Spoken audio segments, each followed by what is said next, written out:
So for people who aren't familiar with you and your campaign, you're running for Senate in Delaware against the incumbent Chris Coons. It's the seat. It's the Senate seat formerly held by Vice President Joe Biden for nearly or over 3 decades, I believe. Could you introduce yourself to the listeners and tell us a little bit about your senatorial campaign so far and what you've been up to? Yeah, absolutely. So, as you said, my name is Jessica Scarane. I'm running to be the first woman actually to represent Delaware in the Senate. My background, most recently, I work as a strategist at a digital marketing company. But I recognize how lucky I am to have that job, because not only are there now, 40 million people who've lost their jobs just this spring, but before I had that job, I worked some pretty terrible ones as well, where I lacked healthcare, where I lacked decent living wages or a consistent schedule, and where I experienced repeated harassment and assault by the people who are in power in those workplaces. And that broken system of power that sort of perpetuates our workplaces, our government, our entire society is the biggest reason that I'm running for office. Like, that experience that I've had is all too common, and there are far too many of us who are struggling unnecessarily in our country. And the ways that I tried to work against that previously were through volunteerism and charity. When I first moved to Delaware 10 years ago, I became a kind of community advocate and a volunteer, tutoring and mentoring students, because I saw education as an incredibly important way to make sure that we were giving kids what they needed to be successful. And I did that work for a few years. And then I joined the board and became the board president of a local nonprofit that advocates for the rights of women and girls at a state level, as well as delivering programming to create strong and confident, civically engaged girls, particularly targeting girls who come from some of the most under-resourced neighborhoods in our city and our state. And while I was incredibly proud of that work, what I recognized is that we can deliver that programming and do right by the girls who come through our door. But what about the girls who are just a little bit too far away, or whose parents don't know about our services, or whose schools don't offer it? And until we actually focus on these broken systems that are creating more and more girls who need those services, there's always going to be another one to come through the door who we need to serve and we need to help. And I'd much rather focus on fighting those root cause problems and fixing this system that rewards the wealthiest and the most powerful people in our country and then leaves everyone else behind to suffer. And that's why I'm focused on winning the Senate seat. Well, yeah, you're running as clearly a different kind of Democrat than, calling out that kind of inequality. And your campaign is powered by small dollar donors instead of the corporate PAC money that, usually flows through the pockets of Democrat and Republican lawmakers alike. And yeah, the same cannot be said for your opponent, Democrat Chris Coons, who's the incumbent, and who's not funding his campaign entirely from small dollar donors. Would you mind telling us what makes your candidacy so preferable other than campaign finance? And just interested in what opinions you might have heard from Delawareans on the trail about Senator Coons. Yeah, absolutely. I will say that there are a lot of people who feel completely unserved and left behind by our current representation. I am hearing from people who are struggling every single day. And that's not just because we are phone banking in the middle of a public health crisis that has turned into an economic crisis, and that will likely turn into a housing crisis. Those are still the conversations that I was having with people when I knocked on their doors last fall and this winter. People saying things like, I am working 2 and 3 jobs and doing worse than I was before. That, I had one conversation with a teenager. Honestly, his parents weren't home. That's who I was knocking for, but he was there. And he said to me, the thing that was most important to him was keeping his family together. And I kind of wasn't sure exactly what he meant. And I kind of pushed on him a little bit more. And he made the point that, like, he works multiple jobs. His mom works multiple jobs. His dad works multiple jobs. And they never get to spend time with each other because they are all at work all the time, simply trying to keep the roof over their heads. And there is no one who is coming to their door to talk to them about that. That is the thing that I've heard the most from people is like, oh, what, you're calling me? You're knocking on my door? Like, Delaware is a small state. There is no excuse to not talk to the voters here. And yet we have a senator who has not done that work. So what I hear is that people don't feel represented because they don't feel that they have a senator who even understands the problems that they're facing. And they're not wrong. You know, you make the point about where Senator Coons' money comes from. It is predominantly from corporate interests, from corporate PACs, and from very powerful people who want to be able to influence the legislation that he puts forward. And you can see it happen. He takes the second most amount of money from pharmaceutical companies and he legislates in their favor to make their patents stronger so that they can keep generics off the market, keep prices high, and make more profits for longer. You know, it's not even two dots. It's here's the money that came in and here's the legislation that came out. And while the people of Delaware, I talked to a man last week who needs to be on prescription antibiotics that are delivered by IV right now. It cost him $500 a week out of his pocket to get those antibiotics. He's also diabetic, so it costs him $1,200 for a 3-month supply of the insulin that he needs. This is a person on a fixed income. Like, he is literally making choices about feeding himself and keeping himself alive by taking the medications he needs. These people are not being served by our senators, and they don't, you know, they might see them on TV, they might know their name, but they can't point to a policy that has made their life better, that Senator Coons has voted for or fought for. Yeah, I mean, I think that's very well said. I don't want to, pivot too far, but just in light of all of the events that have been going on and the protests that have occurred across the country since the murder of George Floyd, you've been very clear about your intentions to bring the fight for criminal justice reform to the Senate. And I think much of the activist energy right now is geared at police reform, which is, of course, in dire need of complete overhaul. But so is our PRISM system, which, because of the federal crime bill, leaves open lots of room for improvements at the national political level. Could you talk about some of your policies that would reform life for people who have already been victimized by things like the war on drugs, by things like broken window policing, and how we can work to, restore the rights that have been stripped away from our incarcerated citizens? Yeah, absolutely. This is an incredibly relevant issue for Delaware. I want to just kind of hit on that for a moment, because Delaware has a higher rate of incarceration than the United States as a whole on average. And the United States has a higher rate of incarceration than every other country. So Delaware is doing worse on incarceration than every other country in the world. And this is not a surprise, but it disproportionately affects Black people. Black people represent 20% of the population in the state of Delaware. They represent 60% of our prison population. That is not an accident. That is not some fluke of numbers. That is targeted policing. That is policing under-resourced neighborhoods far more than it is the wealthier neighborhoods and the whiter neighborhoods. And that is really, I want to stay a little bit on the policing part, because that is really what we talk about when we're saying, like, we need to change policing and reimagine the concept of public safety, because the neighborhoods that have the least crime are not the neighborhoods with the most police. They're the neighborhoods with the most resources. And if we can do a better job of getting resources into all of these neighbors in a more equitable manner, that is actually what will lead to public safety. We are safer when we're healthier, when we're well educated, when we have living wages. Those are the things that we need to be focused on doing. And when I talk to people who live in the neighborhoods who, have the higher crime rates, they're never asking for more policing. They're never asking for more cameras on their street corners. They're saying, what happened to the school that used to be down the street? What happened to the community center where I went as a kid? What about this park now that's in disrepair? They see that their community has been divested from, and that has only been made up with putting more police that's frankly sit in their neighborhoods and surveil them and criminalize their poverty. So I absolutely believe that we need to end that kind of broken windows and criminalization of poverty. I believe that we need to make fewer things crimes and decrease the amount of opportunity there is for people to sort of run into police and the justice system.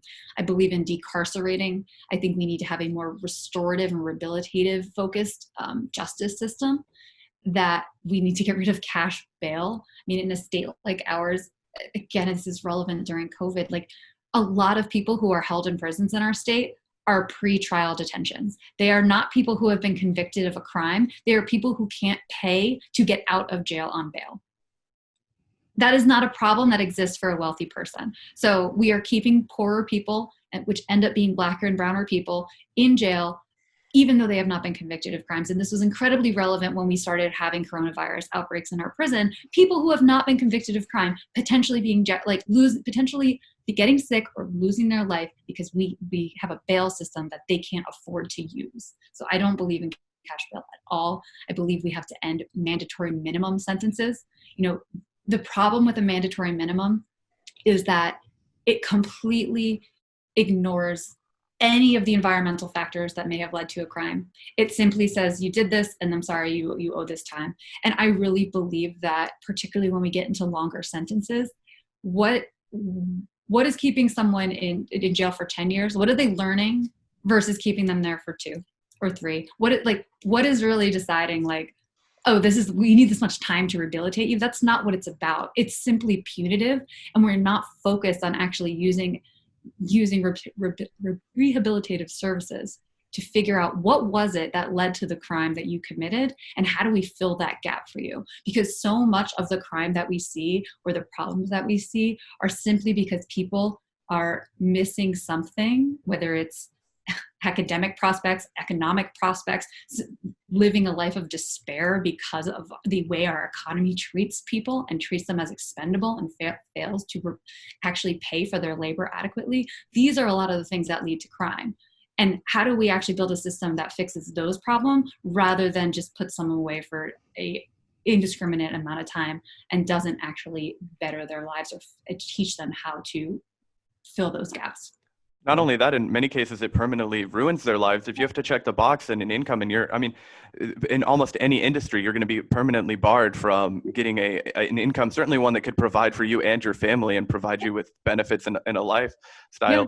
We also bar them from voting so that they don't have representation. I know you've spoken about providing rights for people with who are incarcerated and allowing them to vote, which I think is incredible, and I think it deserves a lot more coverage. Yeah, I don't believe people should lose their right to vote.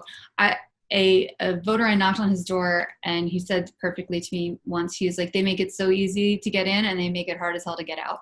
You know, he tripped up once, he got put in jail, and has struggled ever since he's been out to keep his head above water. He's got a job at a supermarket, but he can't get a car, and he's got to ride the bus there. But if that bus is late, or if he misses a transfer, he can lose that job. And if he loses that job, he can be in violation of his parole, which is the way that you can just get put right back in jail.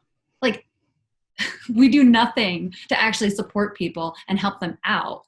We make it so that it's like, oh, you tripped up, you hit a bump in the road, you got to go back to jail.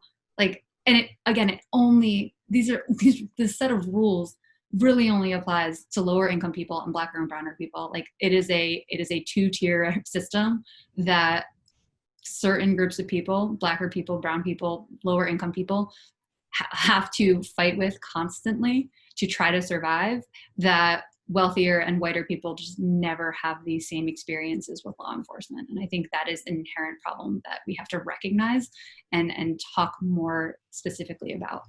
Yeah. Something I wanted to talk to you about was the effects you've seen on the local economy in your city of Wilmington, and how the COVID pandemic has kind of so devastated the local economy in so many American cities and small towns. You know, it already seemed like people's ability to just open a small business or start a business was getting increasingly more difficult. And it seems like people now are just, their options are basically to go work for Walmart or one of these corporations that's going to not even pay them a living wage and is not going to give them benefits. Do you have any hope left for the American dream, you know? And is there any way we can kind of rebuild that ability for people to have that self-determination, that ability to, you know, work for themselves and not have to, you know, be a slave to a corporation? Yeah. So we have definitely seen the effects of this. I mean, just in city of Wilmington, I think I've run out of fingers to name the small businesses that like we don't think are going to reopen. Yeah. That just couldn't make it because there was nothing done to hold them over. Yes, there were these PPP loans, but if you didn't have like a perfect relationship with your bank or an established relationship with a bank, you did not have access to that money. Not to mention the process of going through it was hours long, incredibly difficult, like just so indicative of the way that we try to deliver support and aid to people. We make it as difficult as possible, and we pump it through channels that not every single person is connected into, like a bank, like a loan. Yeah. So we have lost, I think, a lot of the businesses that make our communities unique and special because of this, and they're not going to come back. We're going to continue to see, like we did, frankly, after 2008, this consolidation that happens, where suddenly everything is a big box store, everything is a chain, and you get towns that just look more and more the same because those are the only people who can afford to survive in the economy that we have. And I really believe that when we start to enact the policies that myself and other progressives or leftists are fighting for, like that is the only way that we're going to actually get to a place where like a small business can thrive. So if you institute a Medicare for all system, we decouple it from your employer, we decouple it from a private for-profit marketplace, then you have a little bit more freedom to explore other ways to work or to spend your time. Like that doesn't necessarily have to even be a business. Like how many people are not creating art because they need to stay attached to a job because they're fearful of not having insurance? What are we losing because of the way that we make people live? So that's why things like Medicare for All, I think, expand opportunity and I hate to say innovation because that always goes towards like weird Silicon Valley disruption stuff, but like the creativity that people have in themselves that just gets beaten out of them because of the way that they have to spend their hours to survive. Right. I think that we have to envision an economy that doesn't crash out every 10 years. And when we actually fight back against the wealth inequality that we see, and we actually create a strong foundation that every single person can jump off of and fall back to if they hit a bump in the road, that's what clears that stuff out, I think. Because right now, even if you have a good job, even if you're making good money, most people still live with this underlying stress and this fear in their life that any little thing goes wrong and they're off the rails. And they have this fear of just falling back down and knowing that we don't have a government that has made a promise and a contract to catch them. And I think that holds people back from doing the things that they want. It holds them back from exploring other careers or ways to use the time that they have in a way that they want to. And I think that is what we have to be focused on, is building an economy that is worker focused, that is worker run, and that puts the needs of individuals and people at its center rather than solely generating shareholder profit for the already wealthiest and most powerful people in our country.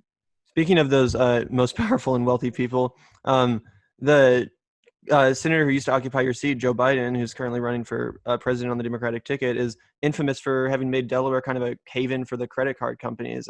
Notably, Biden was a key architect of the 2005 Bankruptcy Abuse Prevention and Consumer Protection Act, ironically titled bill, which made it harder for Americans to actually declare bankruptcy. Do you think we need to rein in these rapacious capitalist banks, credit card companies, and make it easier for Americans to declare bankruptcy and get that kind of financial relief that they deserve?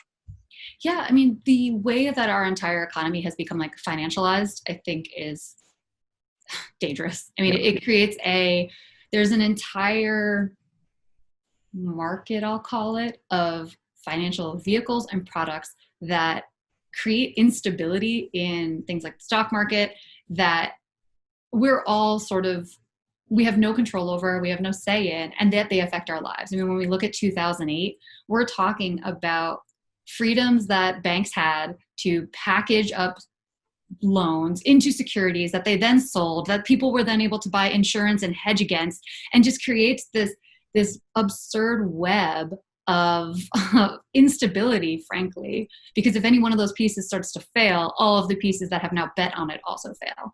And then what it resulted in is not, sure, some of those banks went under. Nobody went to jail. Nobody, not that I mean, not really for people going to jail anyway, but nobody really paid back for the harm that was done.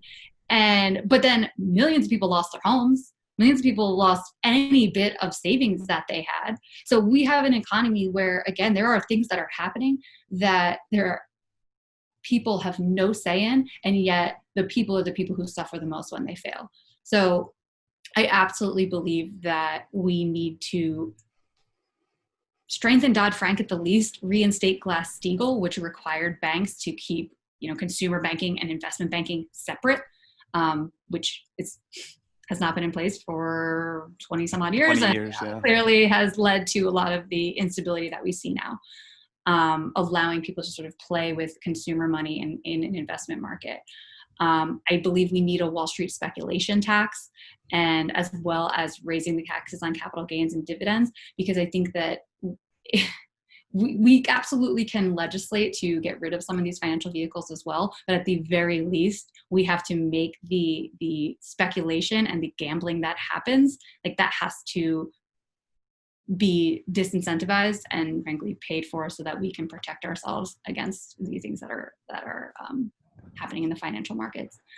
I will note that this is also why Delaware is an important state for people to care about, not just at a federal level, even at a state level, because 60% of the Fortune 500 companies are incorporated in our state. And that's not really something that's affected at a federal level. It does matter, though, who gets elected to our legislative hall, because those are the people, when we get more progressives in office in Delaware, they're the ones who can start to say, how do we actually change these corporate laws? How do we make it so that these corporations have to be more responsible? Because that affects every single person. When we have lax usury laws in the state of Delaware, that means credit card companies can charge whatever rates that they want. And that affects every single person. So that's why our campaign has also been doing the work to lift up some of the other progressive voices that are running for office in our state and make sure that people know they exist and push support their way as well, because it sounds kind of ridiculous that a state with less than 1 million people, that the state government should affect the entire nation, but it really does. Just to kind of follow up on that, I think it's interesting that, like you mentioned, the Gramm-Leach-Bliley Act, which basically repealed Glass-Steagall, was passed under a Democrat. We've talked about, millions of people losing their homes after the financial crisis, also under a Democrat. And we've heard a lot of rumblings from Democrats recently kind of talking about the Wall Street of the West Coast, we'll call it Silicon Valley, and how we need to rein in the monopolies. Do you think there's any sincerity in that? And also, what is your personal position on how we can rein in the monopolies? Yeah, it's hard to say whether this is sincerity, and I do agree with it. I think that we are looking at companies that have gotten far too powerful, and we have monopoly laws on the books already that simply just aren't enforced. Yeah. And this is true in so many ways. I mean, this is true particularly when it comes to labor law. I talk about it a lot with labor law. Like, there's not enough enforcement that actually happens. And that's why we see things like wage theft being the largest crime and the largest amount of theft that happens in our country, right? So I think this is a place where we actually need to be enforcing the laws that we already have, because we are really getting to a place where there are a handful of companies that own all of our data, like all of our commerce, all of our communication. Like, it's really getting to a point where I think we have lost competitiveness in most of those markets. I mean, advertising, basically all advertising now runs through Facebook or Google. And it's why we're losing local journalism, frankly. There's these cascading effects of what has happened with this consolidation in these kind of same kind of big five companies that we have. It seems like, in a way, the technological age, or whatever you want to describe the time that we're living in now, is almost having a parallel impact to what happened during the Gilded Age. We saw in the as we industrialized this country, Rockefeller, Mellon, all these guys, they kind of, vacuumed up all the wealth. And now we have, Jeff Bezos, Peter Thiel, et cetera, those kinds of guys. How do we change the tide on that? I mean, what do you think we should focus on? Shifting public opinion? I mean, I feel like public opinion might already be there, which is why I'm surprised that, Wall Street gets a lot of commentary and how, terrible Wall Street is, but we seem to have a much more favorable view of places like Google and Twitter in our minds. I think some of that happens because quote unquote regular people can be consumers of the products of Facebook and Twitter and Apple and Google and like all of those brands. So they feel like they're getting something from it. Whereas like the average person has no idea what Wall Street is doing and knows that it's not something they will ever really touch or be invested in.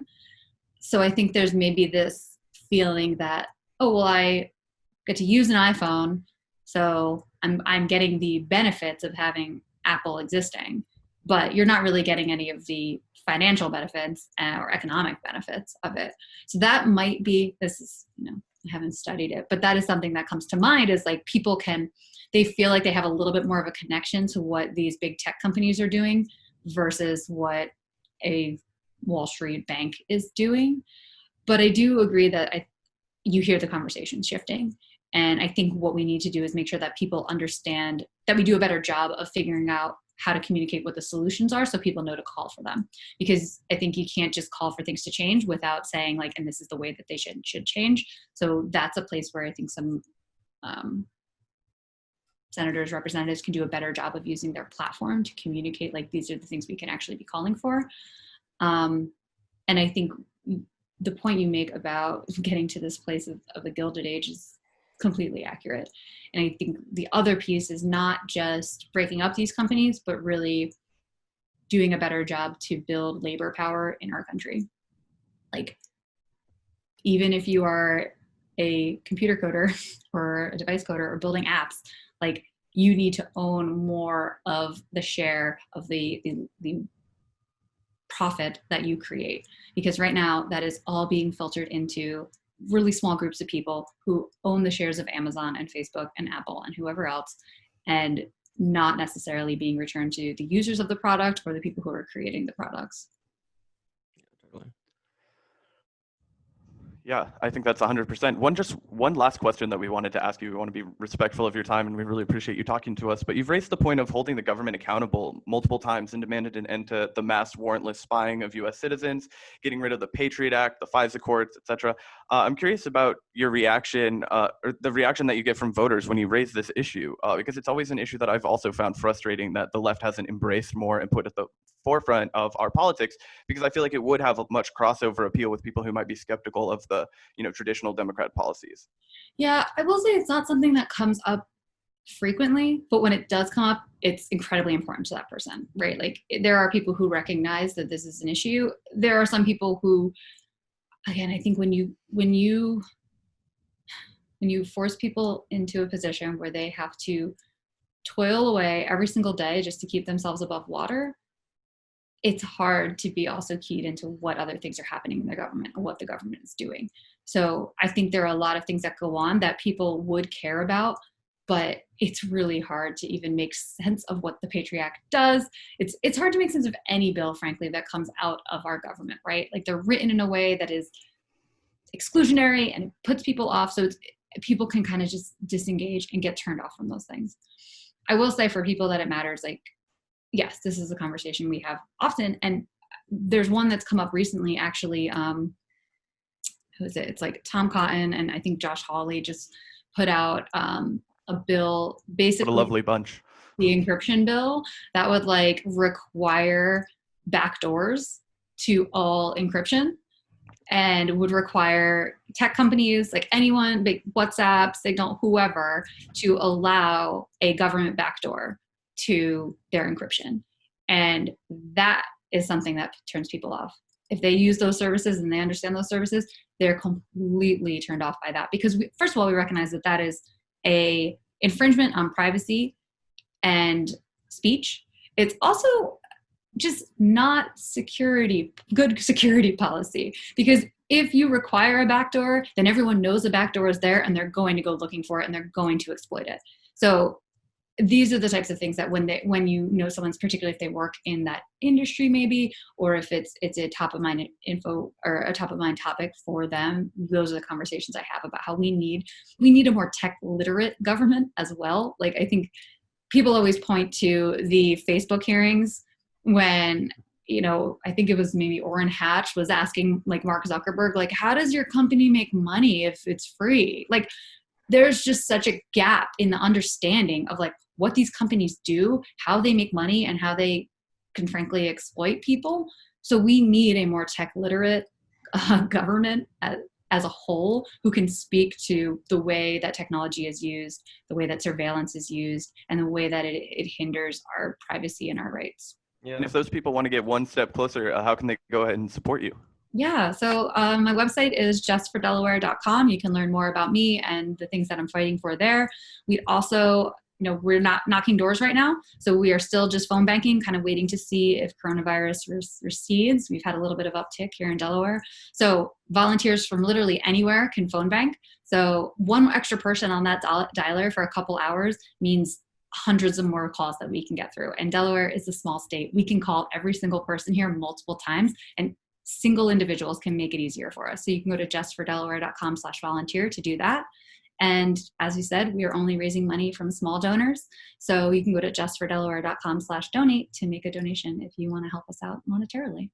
Thanks so much for joining us, Jess. We really appreciated speaking to you. Yeah, And wish you the best of luck in your race. Yeah, Thank you. definitely. Thanks so much. Have a good one.